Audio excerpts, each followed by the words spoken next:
এজন নেতা অসমৰে এজন নেতা বৰাকৰ সিদ্দিক আহমেদৰ কথাই কৈছো দলবাগৰাত এক প্ৰকাৰে অভিলেখ কৰিছে সিদ্দিক আহমেদে কংগ্ৰেছৰ নিলম্বিত বিধায়ক সিদ্দিক আহমেদ প্ৰথমবাৰ অসম বিধানসভালৈ নিৰ্বাচিত হৈছিল সমতা পাৰ্টিৰ টিকটত তাৰ পিছত তেওঁ নিৰ্দলীয় বিধায়ক হ'ল সমতা পাৰ্টিৰ পৰা কংগ্ৰেছলৈ তেওঁ কিদৰে ইটো দলৰ পৰা সিটো দলত যোগ দিছিল নিজেই ক'লে ৰাজহুৱা সভাত প্রথমবার যখন আমি নির্বাচিত হয়েছি আমি সমতা পার্টির থেকে নির্বাচিত হয়েছিলাম আমার ছবি আছিল মুসল আপনারা অনাগত জানা আছে এর পরেরবার আমি নির্দল বিধায়ক হিসাবে নির্বাচিত হয়েছি আর এর পরেরবার আমি কংগ্রেস থেকে নির্বাচিত হয়েছি নিৰ্দলীয়ৰ পৰা কংগ্ৰেছলৈ আহিল চলচাই কঠীয়া পাৰিব জনা সিদ্দিক আহমেদে 2014ত সহায় কৰিছিল AIUDFৰ ৰাধেশ্যাম বিশ্বাসক 2016ত কংগ্ৰেছ প্ৰাৰ্থী হিচাপে পৰাস্ত হৈ বিধানসভা নিৰ্বাচনত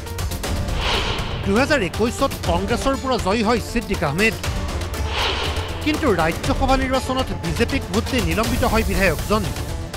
2021ৰ নিৰ্বাচনত বিজেপিৰ বিৰুদ্ধে প্ৰচাৰত কি কৈছিল শুনক সিদ্দিক আহমেদে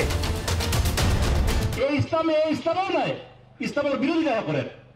ইসলাম ধর্ম তাকিয়া